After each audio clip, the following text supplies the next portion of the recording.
तो बच्चों देखिए जो आज का टॉपिक है हमारा, यानी यूनिट 4th हम पढ़ेंगे। इससे पहले हम लोगों ने इलेक्ट्रोमैग्नेटिक वो मैक्सवेल इक्वेशंस पढ़ा। मैक्सवेल से इक्वेशन पढ़ा। ये मैक्सवेल इक्वेशंस यूनिट 4th में होने चाहिए, लेकिन यूनिट 3rd में रखा गया, इसलिए हमने वहां पढ़ चुके हैं। मैक्सवेल इक्वेशंस पढ़ा और उसकी प्रूविंग पढ़े हम लोग। तो आइए इस इलेक्ट्रोमैग्नेटिक वेव में कुछ नए टॉपिक के साथ हम शुरुआत करते हैं। इलेक्ट्रोमैग्नेटिक वेव में जो सबसे पहला टॉपिक हमारा plane wave solution of E and B, plane wave solution of electric field and magnetic field के साथ। और हम इसमें ये बताएंगे ये जो इलेक्ट्रिक मैग्नेटिक के वाइब्रेशन से एक नया वाइब्रेशन मिलता है जिसे हम लोग इलेक्ट्रोमैग्नेटिक वेव कहते हैं। ओके, तो आइए इसको हम लोग उसका सिग्निफिकेंट देखते हैं, मैथमेटिकल ट्रीटमेंट देखते हैं विथ फिगर, उसको हम लोग समझने की कोशिश करते हैं। ओके बच्चों, तो आइए, तो जो हमारी हेडिंग है बच्चों, plane wave solution of E and B, यही टॉपिक है हमारा। ठीक, तो आप बताएं, तो आप ये बताएं कि जो अगर इलेक्ट्रिक फील्ड वेक्टर जो होगा उसके वेव का इक्वेशन क्या होगा। अगर मैं ई नॉट को मैं एम्पलीट्यूड कह दूं, amplitude of the electric field, तो आयटा ऐसा लिखते हैं हम, e की power iota K R minus omega T लिख सकता हूं। अब के आर की जगह कुछ भी हो सकता है, एक्स वाई जेड कुछ भी हो सकता है। ठीक, इसी तरीके से सिमिलरली अगर मैग्नेटिक फील्ड वेक्टर देखें तो उसके जो वेव का जो इक्वेशन होगा मैं इस टाइप से लिखूंगा। अगर बी को मैं ये मान लूं एम्पलीट्यूड मान लूं, जैसे इसमें इलेक्ट्रिक फील्ड माना था, यहाँ पर ई था, ये ई था, ये टाइम के साथ क्या हो रहा है, चेंज हो रहा है। इसी तरीके से ये हमारा e की power iota K R minus omega T same वैसे ये फॉर किसके लिए था, फॉर इलेक्ट्रिक फील्ड के लिए था, फॉर इलेक्ट्रिक फील्ड के लिए था, और ये किसके लिए था, फॉर मैग्नेटिक फील्ड के लिए, for magnetic field, for magnetic field. Okay, तो अगर ये ऐसा है तो आपने मैक्सवेल इक्वेशन पढ़ा है, 4 मैक्सवेल इक्वेशन पढ़े, तो हम सभी मैक्सवेल इक्वेशन का यूज करते हैं और इलेक्ट्रोमैग्नेटिक वेव को समझने की कोशिश करते हैं। ठीक ना, तो वी नो दैट। लेकिन सबसे पहले इसको पढ़ने से पहले कुछ नोट पॉइंट्स देखना चाहूंगा मैं, तो इसमें देखना आप लोग, आपने ये पढ़ा होगा जो px will be equal to क्या होता है। देखो px will be equal to होता क्या, और px क्या है, ये मोमेंटम ऑपरेटर है, iota H cross del by del X होता है। और px को क्या मैं एच क्रॉस के लिख सकता हूं, आपने पढ़ा px will be equal to H cross K पढ़ा ना, क्योंकि px will be equal to H by 2 pi, और ये 2 पाई बाई लैम्डा ये कट जाएगा, px will be equal to H by lambda, यही तो पढ़े हैं डी ब्रोगली की हेल्प से। तो ये चीज आप जानते हो, यहाँ कोई बताने की बहुत जरूरत नहीं है। तो अब देखना, तो यह मैं लिख सकता हूँ minus H cross del by del X, मैंने लिख दिया, H cross H cross cut जाएगा, तो जो के होगा हमारा minus del by del X होगा। अच्छा एक बात और, यहाँ हमने आयटा नहीं लिखा, यहाँ आयटा भी है हमारे पास, आयटा,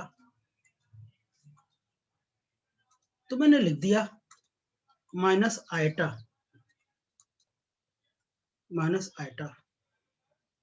अच्छा देखो, अगर आयटा का मैं ऊपर नीचे मल्टीप्लाई कर दूं, minus iota square by iota del by del X, del by del X, iota square की वैल्यू कितनी होती है, -1 होती है, यहाँ माइनस माइनस प्लस हो जाएगा और आयटा इधर चला जाएगा। ठीक, ये iota K will be equal to del by del X. अब इसी को हम क्या लिख सकते हैं, ये इसको मैं डेल लिख सकता हूँ, विल बी इक्वल टू कितना लिख सकता हूँ, will be equal to iota K लिख सकता हूँ, इसी को वेक्टर फॉर्म में लिखूं तो ये वेक्टर मैंने लिखा और आयटा के वेक्टर लिखा, ये मैंने लिख सकता हूँ इसकी जगह। ठीक, इसी तरीके से बच्चों मैं ये देखूं, आपने ये भी पढ़ा है, क्या पढ़े हम लोग, ये जो ई होता है यानी energy operator, iota H cross del by del T, और E will be equal to आपने पढ़ा एच क्रॉस ओमेगा, इसे भी दिखाओ, E will be equal to H by 2 pi, H की वैल्यू ओमेगा, और ओमेगा की वैल्यू क्या होता है, nu by 2 pi, sorry 2 pi nu by 2 pi, 2 pi cut गया, E will be equal to H nu, ही तो जानते हैं आप। ठीक, तो ये चीज आप जानते हैं, तो iota H cross del by del T, del T है ना कि डेल एक्स है, ये डेल टी है, del by del T, H cut गया, omega will be equal to iota del by del T.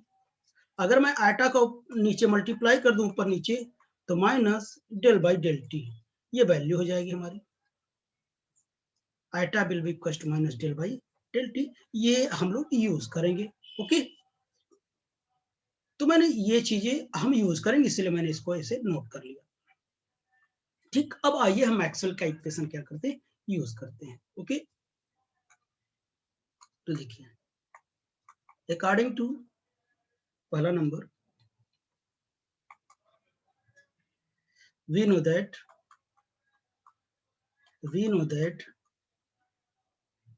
Maxwell first equation, first equation क्या जानते हैं आप, फ्री स्पेस में इतना होता है,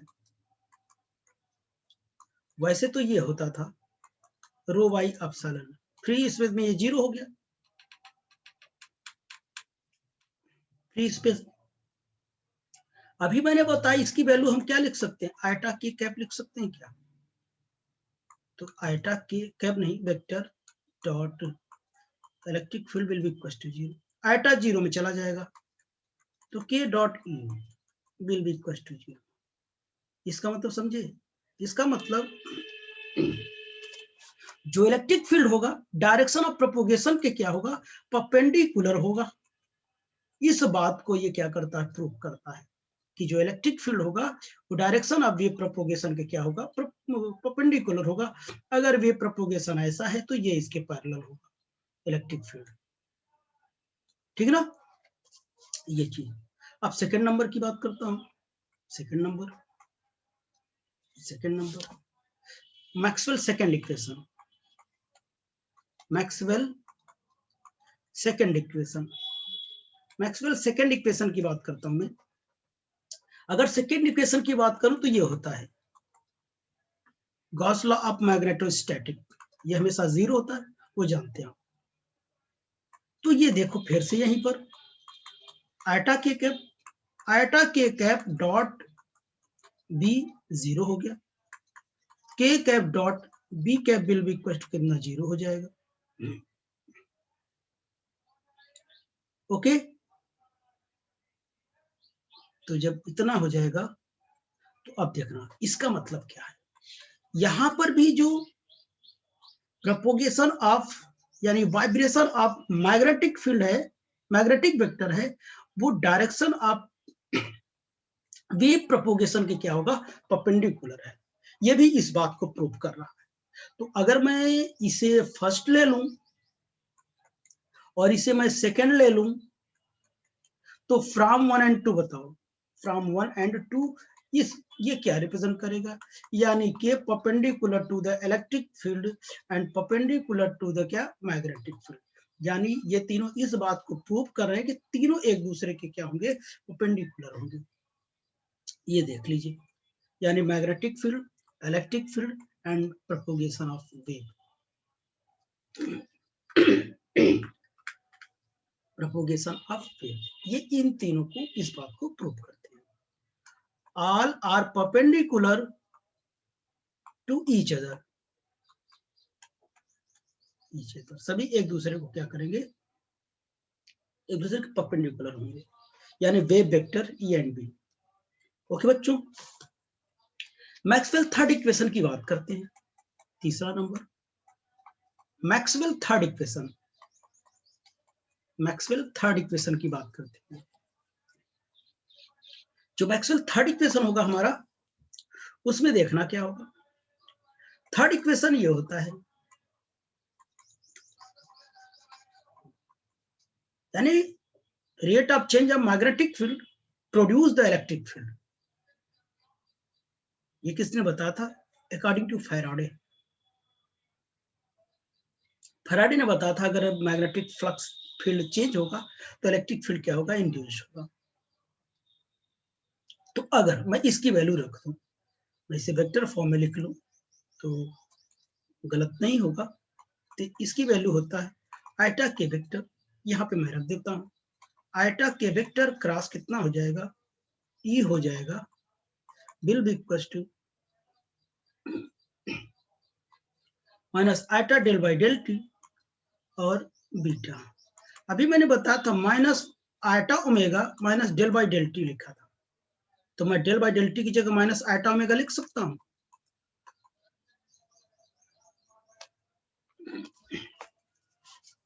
बोलिए,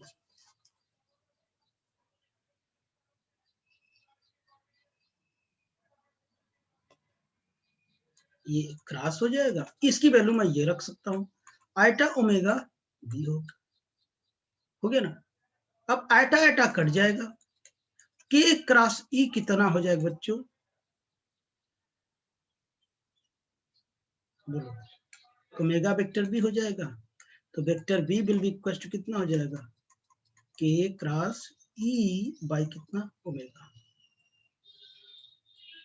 ये चीज मिल गया मुझे, ठीक।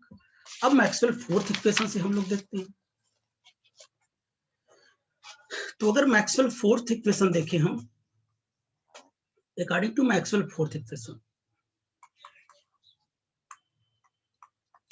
Maxwell fourth equation, fourth equation, fourth equation क्या था, तो बताइए फोर्थ इक्वेशन क्या होता है, जस्ट थर्ड, थर्ड का क्या होता है, अपोजिट होता है। अगर मैंने यहाँ मैग्नेटिक फील्ड चेंज किया था, इलेक्ट्रिक फील्ड प्रोड्यूस किया था, यहाँ इलेक्ट्रिक फील्ड प्रोड्यूस करूँ, वो चेंज करूंगा तो मैग्नेटिक फील्ड प्रोड्यूस होगा, ठीक। ये मैक्सवेल ने अपने मॉडिफिकेशन में बताया था, ये फैराडे की बात थी, ये मैक्सवेल की बात थी। तो देखना जो नेक्स्ट नंबर होगा क्या हो जाएगा, तो ये होता Maxwell fourth equation, mu not epsilon del E by del T. तो अब इसकी वैल्यू मैं आयटा के कैप लिख सकता हूँ, cross B will be equal to, अगर मैं इसकी वैल्यू लिखूं तो क्या लिख सकता हूँ पता है, आप याद करो कि C square will be equal to क्या, म्यू नॉट एप्सिलॉन नॉट होता है, यहाँ जब वैल्यू रख दो तो डिवाइड में आ जाएगा,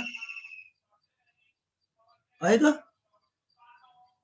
यहाँ कितना हो जाएगा, 1 by C square del E by कितना, डेल टी।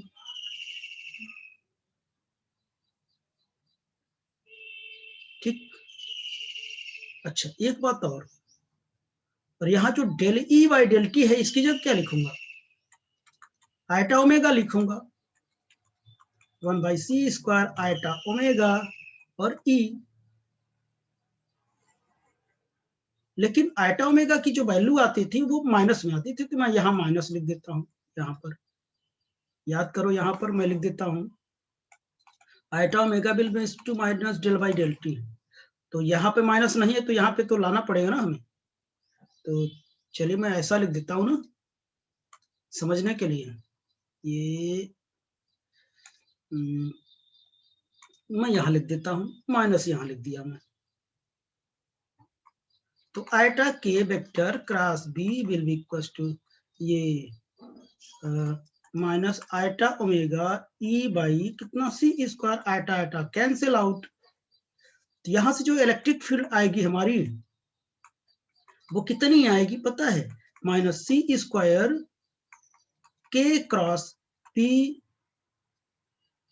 बाई कितना बाई ओमेगा, ये हो जाएगा, ये हमारा इलेक्ट्रिक फील्ड की इक्वेशन हो जाएगी।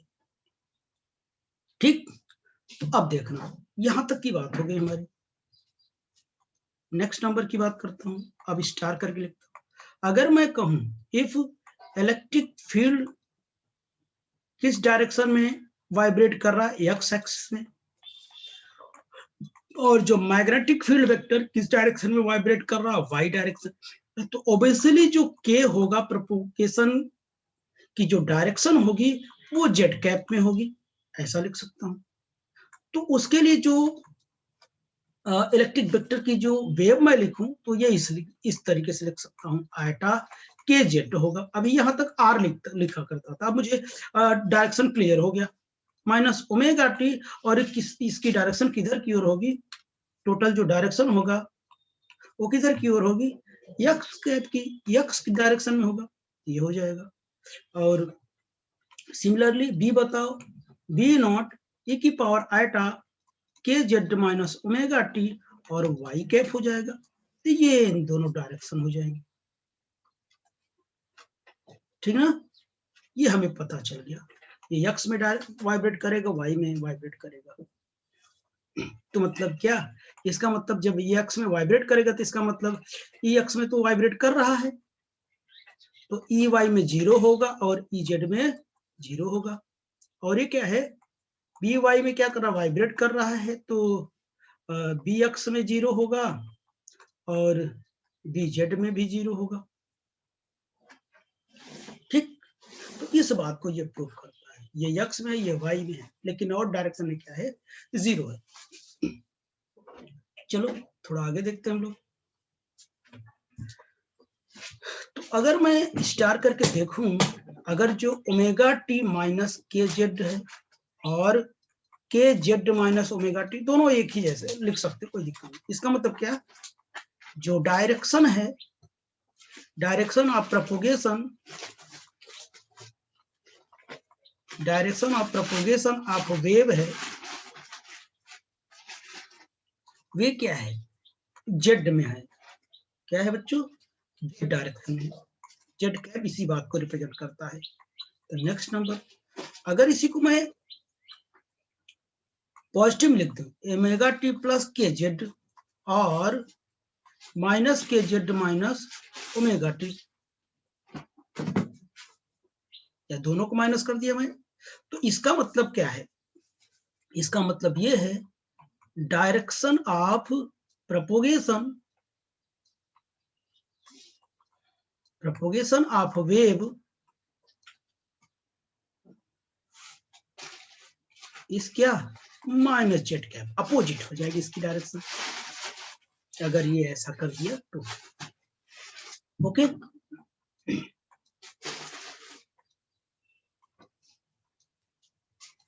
ऐसा हो जाएगा। तो अभी आपने देखा, अब चलिए इसका मैं इलेक्ट्रोमैग्नेटिक वेव को रिप्रेजेंट करता हूं। तो आपने के परपेंडिकुलर इलेक्ट्रिक फील्ड जो परपेंडिकुलर था वेव प्रोपोगेशन के, और जो मैग्नेटिक फील्ड वेक्टर प्रोपोगेट करता था perpendicular to the wave propagation, तो ये हो गया। तो मैं ये अगर मैं प्लॉट करूं, मैं कहूं ये हमारा ई वेक्टर है और ये हमारा क्या है, बी वेक्टर है, और ये हमारा क्या है, के प्रोपोगेशन है। तो जो इलेक्ट्रिक फील्ड का जो वाइब्रेशन होगा कुछ ऐसे होगा, देखना इधर,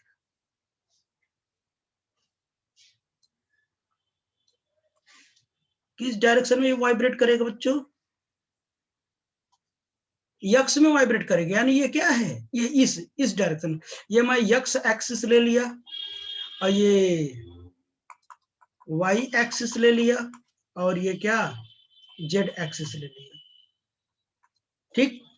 तो ये ई नॉट हो गया इसका। इस डायरेक्शन में क्या कर रहा है, वाइब्रेट कर रहा है, मतलब इस डायरेक्शन में, इस डायरेक्शन में, इस डायरेक्शन में, यानी यक्स में। समझ पा रहे हैं?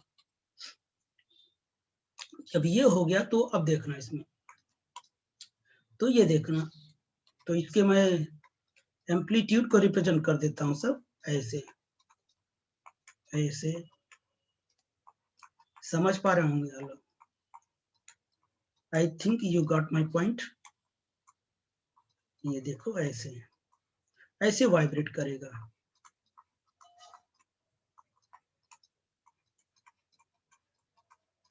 ठीक। लेकिन जो मैग्नेटिक फील्ड है, मैग्नेटिक फील्ड का जो वाइब्रेशन है,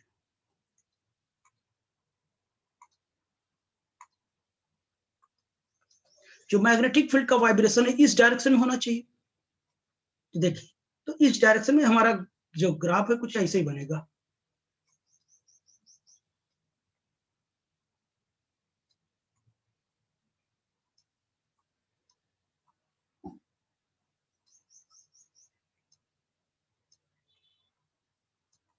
कुछ ऐसे बनेगा। इसका मतलब देखिए, ये किस में जा रहा, ये वाई में जा रहा है कि नहीं? देखो ये वाई में जा रहा है, वाई में जा रहा है ना, वाई में जा रहा है, तो हम ऐसे लेते हैं। देखो वाई में जा रहा है, वाई में जा रहा है, वाई मतलब बी में, ये बी में एम्पलीट्यूड हो गया। तो देखिए यही जा रहा है,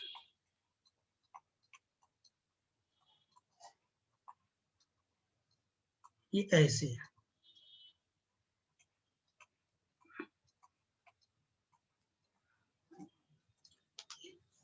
अब देखो, जब ये दोनों क्या करते हैं, वाइब्रेट करते हैं, इनके वाइब्रेशन से एक नई वेव निकलती है, जिसे हम लोग क्या बोलते हैं, ईएम वेव कहते हैं। क्या बोलते हैं बच्चों? ईएम वेव कहते हैं। ओके, तो ये जो ई नॉट है, ये भी ई नॉट है, ये ई है, ई कहो चाहे ई नॉट कहो, मतलब ई की डायरेक्शन बता रहा हूँ। ई नॉट है, ई है, ई है, ई है, और ये क्या है, वी नॉट वाले हैं, वी नॉट वाले, V naught, V naught. Okay बच्चों, तो आई होप कि आपको समझ में आया होगा ये टॉपिक अच्छे से, ठीक। तो हम नेक्स्ट लेक्चर में मिलते हैं energy density of EM wave and average energy of wave के साथ। ओके, तब तक के लिए बाय।